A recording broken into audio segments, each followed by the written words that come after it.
Good morning, good afternoon, and good evening to everyone joining from around the world for this next session of Secure Our Streets. My name is Scott Shahan. I am an automotive security professional and been in the industry. I'm excited to be here at the conference. I'm joining from Indiana in the United States. It's my pleasure to introduce our next two speakers of this session, and let me bring them on the stage as I introduce them. So I'm going to bring them on the stage here.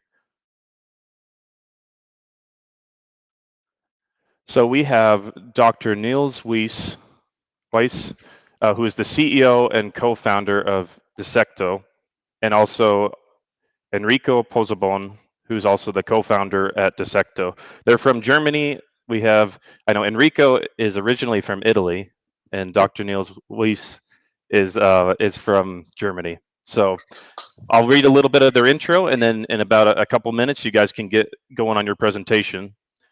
So Dr. Nils Weiss is a researcher in automotive security with over 7 years of experience, currently spearheading his company, Desecto GmbH, a spinoff from the Laboratory for Safe and Secure Systems at the University of Applied Sciences in Regensburg. Dr. Weiss's passion for automotive security was ignited during his internship at the industry giant Tesla Motors, which eventually led him to embark on a journey towards revolutionizing the field of automotive security research. During his bachelor's and master's programs, he delved into the world of penetration testing and explored the vulnerabilities in entire vehicle architectures. In addition to his contributions towards penetration testing of automotive systems, Dr. Weiss has also been actively involved in developing open source penetration testing frameworks for automotive systems, such as the revolutionary SCAPI. Enrico, now I'll get to introduce Enrico. Enrico has worked as an automotive penetration tester since 2016. Together with Dr. Weiss, he has built the Automotive Security Research Lab at the OTH Regensburg and has worked with several automotive manufacturers and insurance companies to find vulnerabilities and build exploit demonstrations. So without further ado, I will transfer the stage over to our speakers. Just as a reminder, there will be question and answer at the end, so you can use the question and answer tab over on the right side of your screen. Please submit questions, and then we can upvote them as they're giving their presentation. Okay. Here you go, Dr. Weiss. I'll hide myself from the stage. Okay. Hi, thank you for the warm welcome. Correct. Now you can see our slides as well. So today we're going to talk about fault injection attacks on secure automotive bootloaders. Here, this is like an example of how stuff looks like in reality. Today we're going to introduce hardware vulnerabilities in bootloaders and discuss product security from the perspective of fault injection attacks. So first of all, why is this important for automotive? Because of what's the threat model for hardware attacks? As we see, we get more and more features implemented in modern vehicles. We have features on demand, for example, we have chip tuning, mileage manipulation, and all of these things are usually done with physical access. This is very different from a lot of different other devices. In automotive security, you always have to consider the physical access. An attacker with physical access to the car is legitimated or unlegitimated. The unlegitimated cases, the vehicle theft, where thieves steal entire cars and then they usually want to break the immobilizers, teach new keys to the car to sell the car as a whole, or they want to rip the cars in pieces and sell ECUs as aftermarket devices or replacement parts.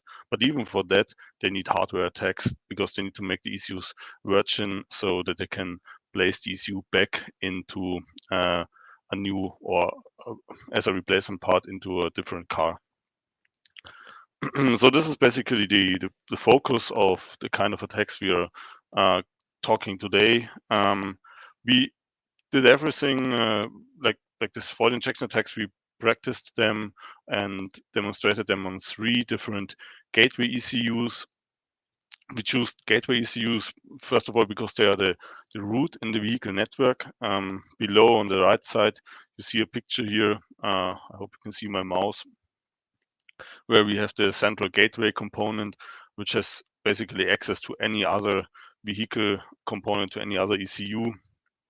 So the central gateway is quite an important component, and therefore we choose this one as a target for our attacks. Also, we wanted to investigate, we specifically talk today about PowerPC processors, MPC 5748G variants, and NXP says those are safe and secure.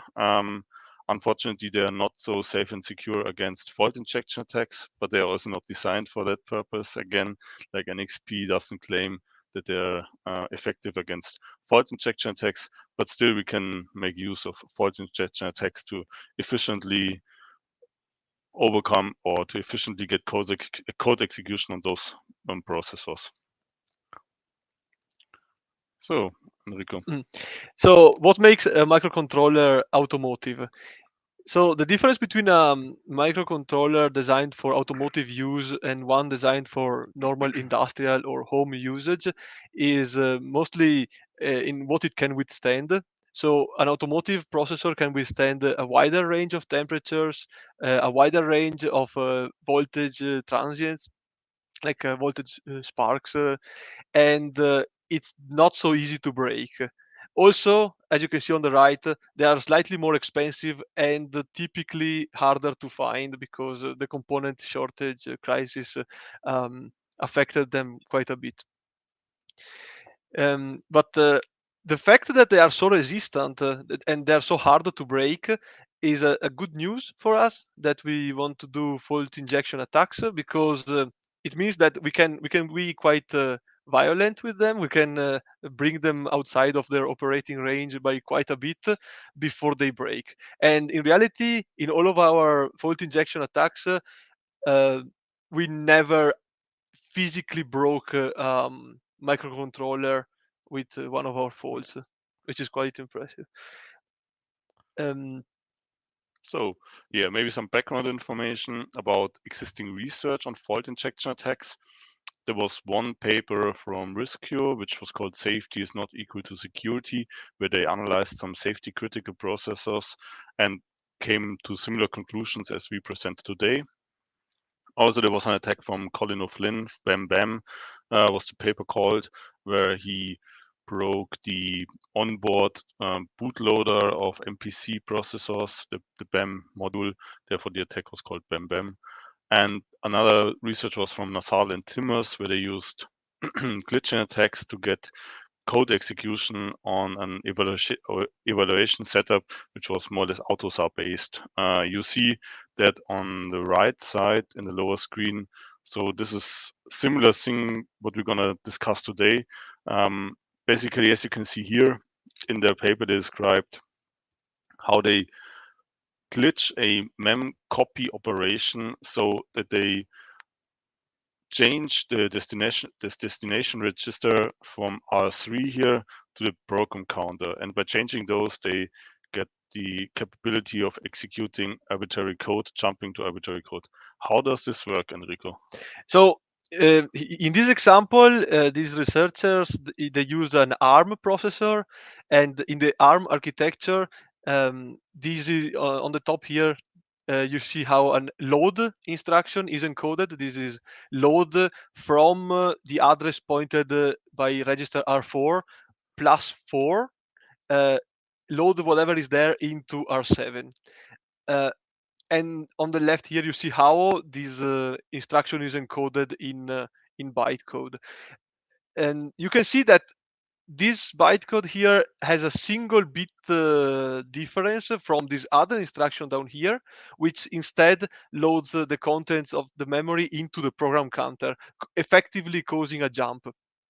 So since these two instructions only differ by 1 bit, if an attacker can inject a fault hard enough to disrupt the load, for example, the fetch of this instruction, with some probability they can flip the correct bit and cause this instruction, to become a jump to a memory location which is effectively controlled by the attacker, because this instruction is done in every mem copy, and one of those mem copies is bound to operate on data provided by the user. So this is our objective: flipping some bits and be lucky enough that we are jumping where we want. And they call those white jungle jumps. Here again, you see the way how to exploit those. Basically, you flip a bit, you get a load into the program counter, and then you make your processor jump into a completely different memory area. And ideally, you have your exploit code here, and then you get control over the chip. In 2022, a paper was basically analyzing glitching attacks, and they said, until now, while jungle jumps were only exploitable in laboratory environments and considered impossible in practice. But with our research, we want to prove this wrong, because we could show that these attacks are absolutely possible in practice in an effective manner. So within half an hour, you get code execution with these glitching attacks by abusing wild jungle jumps. Even outside of a laboratory. Yeah. But first, what kind of software we are going to attack? We decided to attack the UDS update process that is used in many ECUs, exactly because this software, this update process is exactly the same in a wide variety of ECUs. On the right side, you see the UDS ISO description of this process. OEMs are free to change the process depending on their needs, but the general way of updating automotive systems is always the same. And now we're going to go through the update process to give you an example how it looks like, and then we also discuss why this is vulnerable, in our opinion, to fault injection attacks. So usually, so on the right side, you see our microcontroller, our MCU, and the flash then memory of the flash memory on it. So the program counter is in the application area, and above we have the signature and the bootloader. The signature check is okay, therefore we are running the application.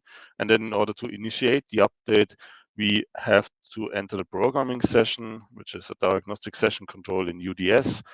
And then our processor goes into the bootloader. The program counter is now somewhere in the bootloader. We need to authenticate with security access. We need to write a fingerprint, which is also defined in the standard. And then we can start erasing the memory. So this is usually the first step, erasing the memory and then transferring the new firmware into the flash memory. And finally, in order to make this application bootable, we need to do the signature check so that we are sure that the application is signed correctly. So once the signature check is done, we can go finish the update and start the new application version 2. This is a standard process, but by just breaking the security access, we can basically abuse this mechanism to place our own corrupted application or an exploit into the entire flash area of the chip. And since usually there's the design of having a small bootloader and a big application memory used in the most ECUs we ever saw, we have a huge attack surface, we have a huge memory area where we can put our malicious code in. But of course, since we don't have the private keys, the RSA private keys of the manufacturer, the signature check will always fail. So by design, we are allowed to write here in this large memory area, but the program counter will never jump there unless either we have the private key from the manufacturer, which we don't, or maybe we can do it with fault injection, as we're going to show now. All right. Yeah. First, how to break security access. Luckily, there's a lot of research publicly available. For example, on GitHub, you see repositories where they leak security access algorithms. Here are two examples. Unlock ECU, for example, has, I don't know, 20, 30 different security access algorithms. You can also use OEM tools to break those. Unfortunately, they are widely distributed in the internet. So if you Google for free downloads of certain OEM tools, you will immediately find torrents to those. So I I don't encourage you to do this, but this is the reality. So the step to get those software is quite low and it's easy to access. Yeah, and we can download one of these tools, replace the internal files inside the program, and then the tool will flash our malicious payload for us. Yes, Except again, it will not it will not finish. it will not get executed because it will not pass the signature check. So let's talk about what we need to do to inject a fault so that we can get our payload to execute. I'm going to go through the parameters that are necessary for an electromagnetic fault injection, or EMFI. And by the way, I don't think we mentioned it yet, but we use electromagnetic fault injection because it does require almost any hardware modification on the target. This is truly an advantage for an attacker because they can use the attack, get the ECU to maybe replace the bootloader on the ECU with their exploit, and then they can sell the ECU as empty. And since no hardware modification was done, they can sell it without proving that it was hacked, without any proof that it was hacked. So the parameters for electromagnetic fault injections are the injection coil, so the shape, the size, number of turns, the direction of the turns. So this is just a coil of wire, and the shape determines some properties of the fault. The position where we're injecting the fault on top of the target microcontroller. We will see later why the position is so important. How long we are activating the coil for, so the duration of the activation of the coil. How many volts are we charging the capacitor before discharging it into the coil? So this is proportional to the intensity of the coil of the and then the offset in time from the trigger signal. So we will have some trigger signal, maybe from a CAN message, and we the point in time where we are going to inject the fault also determines the what outcome there will be. And finally, obviously, the whatever is in the memory, so the state of the target, what is in the RAM of the target at the moment when we inject the fault. Now, it's important to remember that for some of these parameters, the first four here that I highlighted, they don't depend on the software that is installed on the ECU. They depend purely on the hardware. And because they only depend on the hardware, we can actually train or find these parameters separately from the specific ECU that we are attacking. They only depend on the microcontroller that we are attacking. So we can train them separately. When we inject a fault, there are three possible classes of outcomes. Either we get a normal response from the ECU, so the ECU just doesn't even notice that a fault happened and just keeps going. Or we might get a corrupted CAN response, so the ECU replies with the wrong message. Or the ECU resets entirely and there is no response. When the ECU resets, it sometimes emits a stack trace over UART, over the debugging interface. This doesn't happen on every ECU, but on a lot of ECU, this happens, and we can use the information that is in those stack traces, as we will see shortly. This is one example of such a stack trace. It contains the value of all the registers of the processor at the moment when the crash happened. It contains also an exception number, and it contains well, down here it contains the stack trace, so the list of functions that were called. We don't have the name, we only have the addresses. And we also have an exception syndrome register. In this case, it's called ESR, exception syndrome register. Somewhere, there we go. In this case, it's 0. We also get the MCSSR, which is the address where the exception happened. So all of this information allows us to determine exactly what happened at the moment when we injected the fault.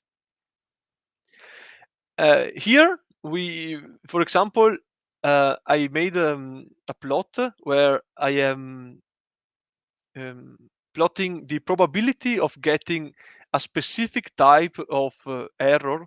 So parsed from one of those stack traces, parsing the exception syndrome register and the exception number, to understand the sensitivity or the probability that injecting a fault in a specific area of the core has of causing one of these types of faults, one of these exceptions. So, for example, if I inject a fault in the top right of the processor here, which corresponds to this area here of the packaging, or this area here of the silicon die, then there is a high probability, relatively high probability of getting an unexpected response. And like this is an unexpected response over CAN, and therefore we can infer that this is probably the area where the CAN peripheral is implemented, right? Because if we inject a fault there, we are corrupting the response CAN message. However, there are some other areas that are more interesting. For example, if I inject a fault here in this area here, hope you can see my mouse pointer. There is a quite high probability, like a 33% probability of causing a instruction fetch error.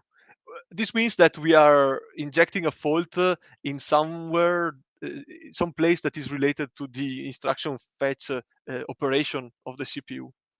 And finally, if I inject a fault here, I get a high probability of illegal instruction, meaning that the instruction was corrupted, but the processor didn't realize that it failed at fetching the instruction. So maybe we caused a jump into a non-executable part of the flash memory. And finally, in the bottom right here, you see that there is one point with a very low probability, only 0.0004. So this is 0.04% probability. If I inject a fault here, I have a jump to payload. The mouse is stuck. Great.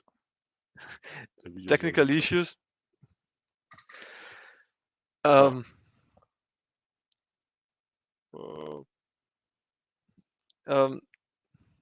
Technical issues. Still.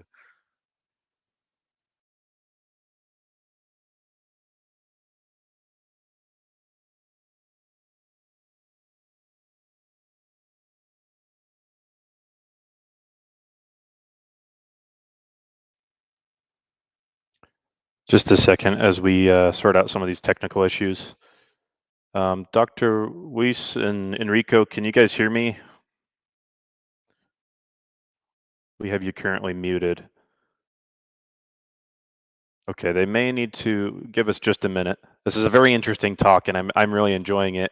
I remember watching on LinkedIn as they were discussing some of this, their papers that they're publishing on this talk, and I'm looking forward to hearing the end of it.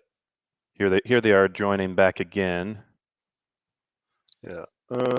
So we are really sorry. Like No problem. our browser died. Sort of stuff happens. So, can you guys try sharing your screen one more time? Yeah, Of course.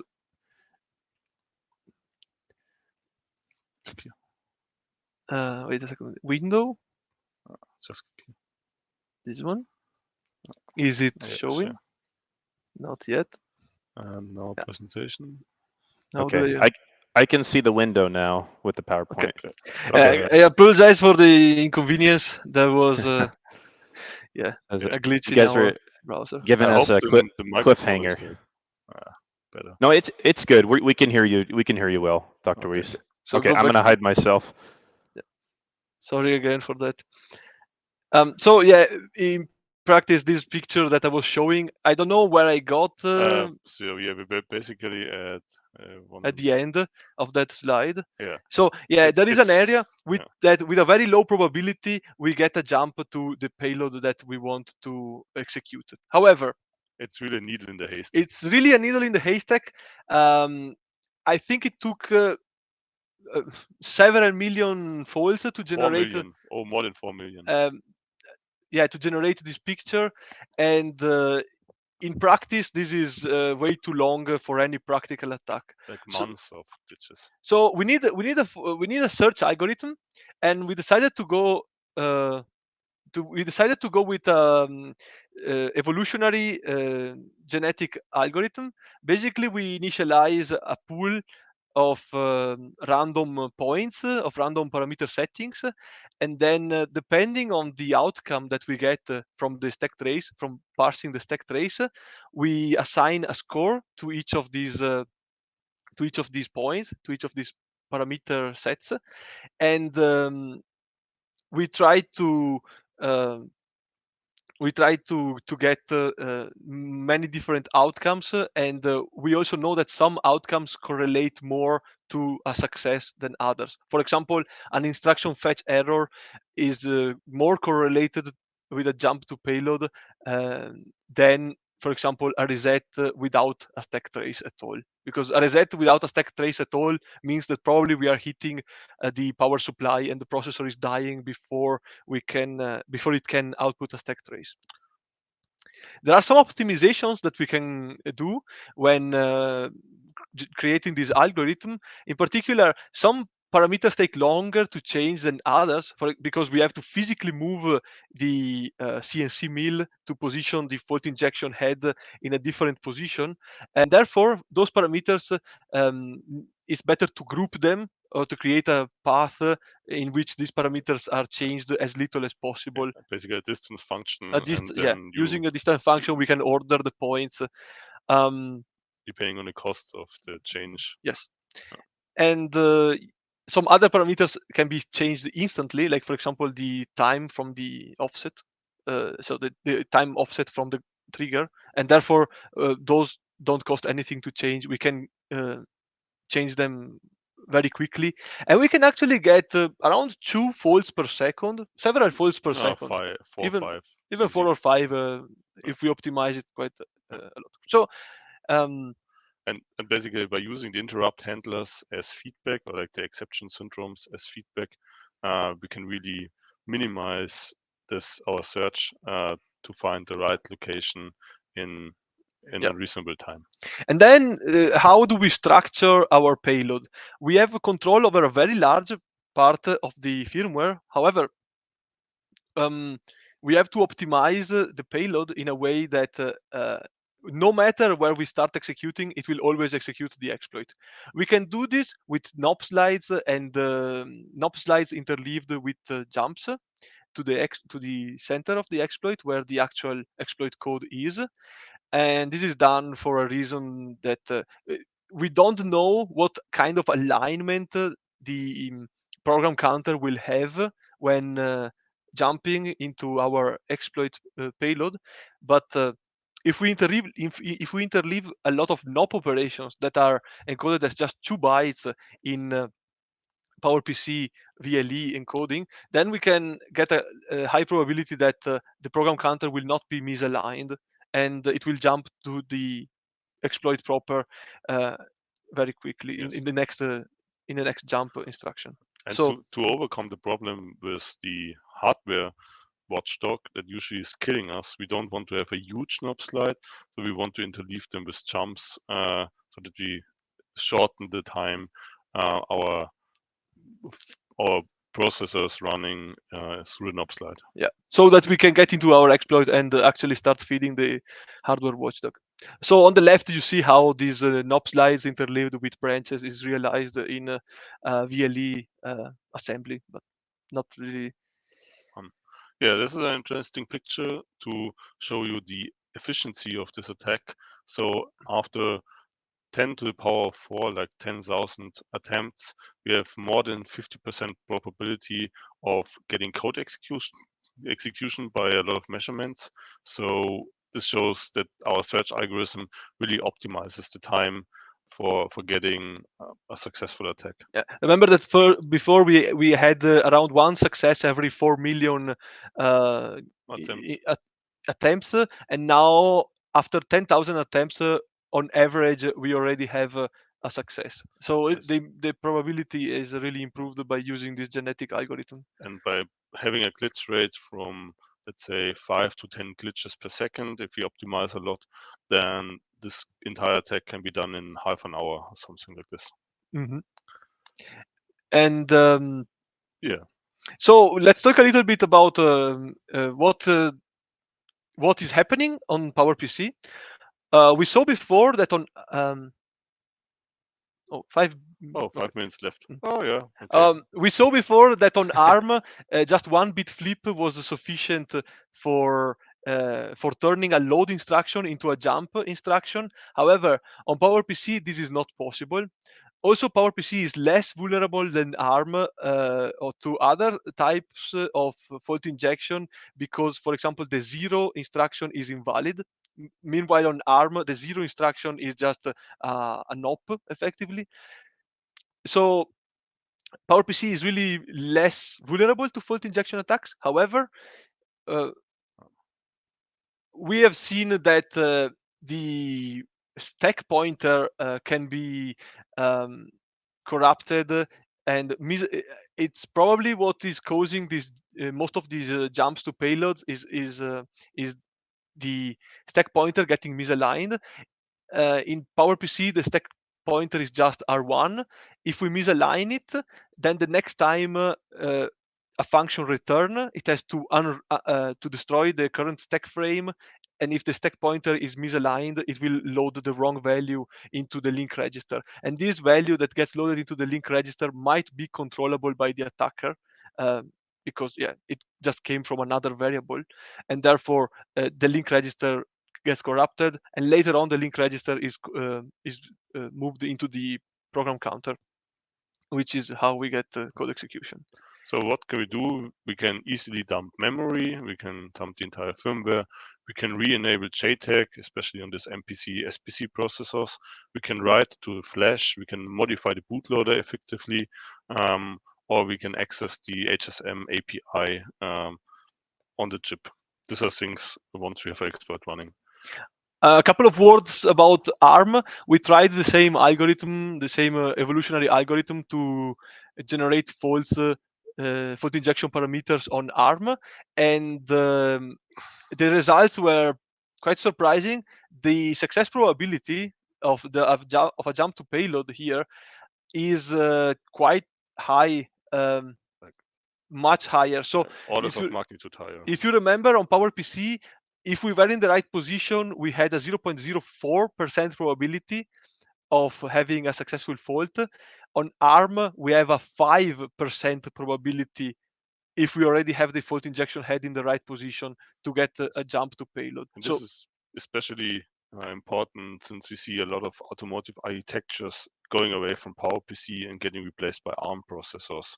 Yes, so keep that in mind. From our experiments, it seems that PowerPC is around 100%, 100 times less vulnerable than ARM to electromagnetic fault injections. At least for similarly priced processors, similarly priced automotive processors.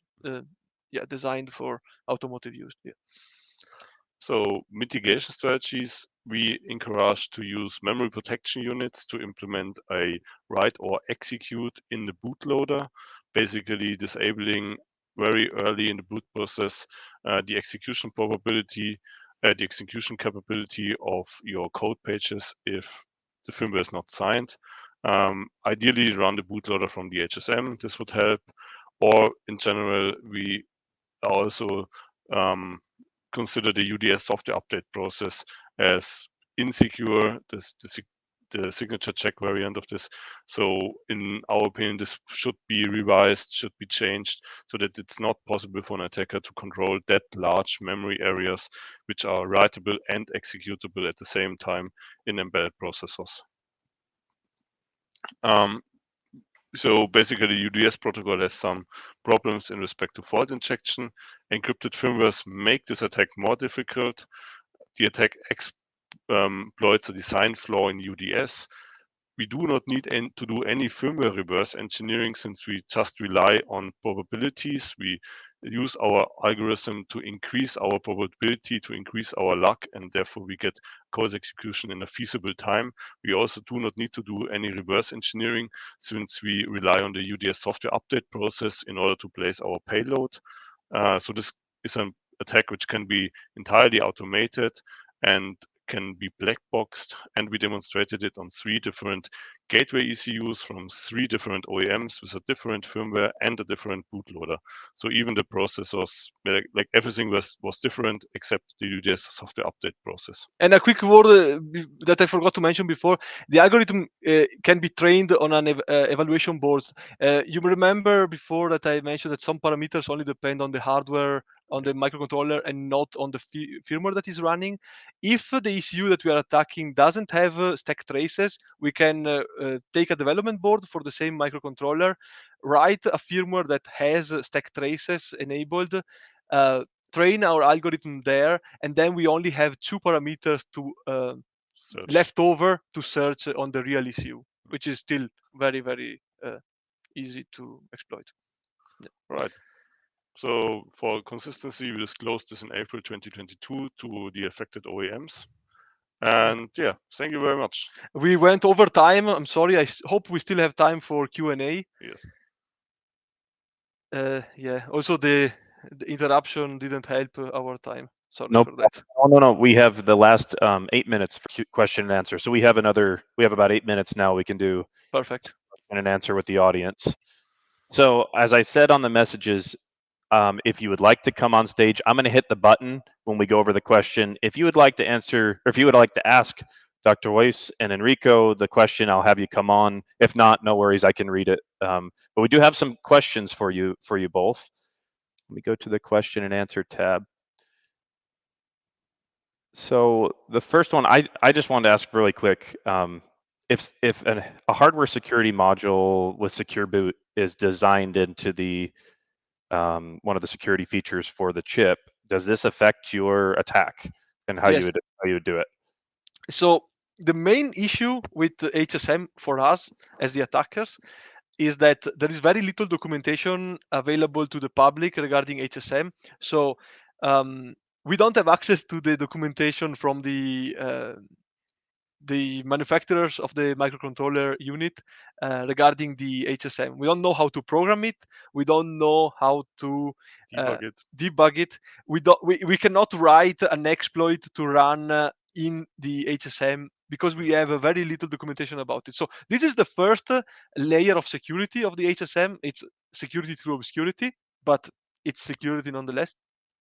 Okay. And secondly, yes, the HSM does help. We have seen one manufacturer that implemented their entire bootloader inside the HSM, and then they control the memory protection unit from the HSM, and that was the right way to do it. So basically, the main firmware, the application firmware, was not even allowed to run physically until the HSM gave the go ahead. However, we're working on it. we will work for it on it because we will in the future probably get the tools that we need for studying HSMs. Okay. Another word on this is the what did I want to say about we what we saw in this implementation that was done right was that it was not even possible to write from the host processor. from the host processor. So we got code execution. No, we got JTAG uncensored through another glitch, a different attack completely. And even then, we were not able to get code execution because the host processor was not flashable. The only way to flash the core processor was from the most HSM. don't do it. Like if you use a AutoSAR SHI extension, then you don't do this. AutoSAR secure hardware extension doesn't help you. The hardware, the secure hardware extension from AutoSAR, which is usually what we see inside HSMs, they don't help in this case. Okay, let's go. I'm going to bring on Dr. Ken Tyndall if you would like Absolutely. to. Here's the question that he posed. I brought it on the screen, and if you would like to come to the stage, Dr. Tyndall, you can also come ask this question in person. So I sent the invite, but Dr. Weiss, you can see here. Yes. So regarding lockstep processors, we thought about that as well, and we don't have any results yet. We are currently working on lockstep processors to analyze this, but in our opinion, it really comes down to on which point in the processor do we inject the fault, and which points or like which function blocks of the processor are separated. So is the entire memory bus separated? Is just the instruction fetch separated? Where does the separation, the lockstep separation, begin, and where do we inject the glitch at the point to have an effective attack? So also, I would like to mention that this processor that we attacked had CRC protection on the ECC RAM, ECC protection on the RAM enabled. Now on lockstep processors, I don't know. Depends on the implementation, I guess. But yes. I don't know There's if no the RAM is documentation. replicated. I don't think the RAM is replicated for the each RAM, processor. definitely not. The memory bus probably neither. But it really depends which parts are redundant and which not. But we are currently testing. We're currently testing those. So maybe next year we have some results. Yeah. Okay, we'll go to one last question before we end for the day. I would love to get to all these questions. You have a lot of good questions from the audience. Before we go to this last question, after this, I don't know if you guys will both be available in one of the breakout rooms.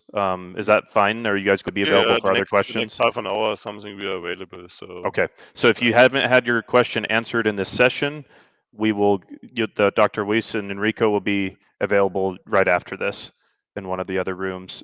So for the last one, this was from Carl. Let me show this on stage here. Carl Reichert. And if I'm going to invite him to the stage, we got about a minute left. Yes. So Carl has joined the stage here. So do we have to wait for the? Is someone coming? No. Okay. Okay. Why don't, if we can get to, if you guys could just address his question in the next couple of seconds, and then if we might have to cut it there at the end. Yeah. So the question is whether a better security access process would not make this attack possible. We have seen one of the ECUs that we attacked use RSA for their security access process, I believe. Yes. And the reality is that yes. By itself, it should make the attack impossible. However, since we could in every ECU that we analyzed, we could get the repair shop tester tools from other sources than let's say, then it's as long as you can get from some sketchy website the repair shop tester tool to flash the official firmware, you can just interrupt the process that is flashing the official firmware right before the firmware is transferred and transfer your payload instead. Exactly. The issue here is that the entire communication is not protected. Not every packet of the communication is protected. Like, for example, you will see in TLS, Yeah. only the beginning is protected by Exactly. security access. Yeah. So you are once unlocked with security access, the repair shop tester unlocks the ECU, and then you can erase and do the firmware update. And like we actually tried it out this way, and it was really effectively just replacing the binary file in the file structure in the file explorer of the repair shop tester tool, and we placed our exploit into the ECU without the need of any understanding of the security access algorithm. We didn't need to understand how the ECU gets flashed, what the exact routine controls and parameters are. We don't care. We place our binary in the repair shop tester tool. We hit software update, flash the ECU, and that's it. Okay. So as long as OEMs are not going to a full online back-end baked repair shop tester infrastructure, these attacks are still possible. Okay. And Dr. Weiss and Enrico, I want to say thank you for your talk. We really appreciate it. We're going to end up ending this session, and the next session will start. So I really appreciate you guys' talk. Very interesting. And if you would like to catch both of these guys for questions, they'll be available right after this. So if you want to jump in one of the open Let's rooms see where with we them, find you an can. open room. All right. Well, thank you very much. And we'll go on to the next session. Appreciate it, guys. Bye-bye. Bye.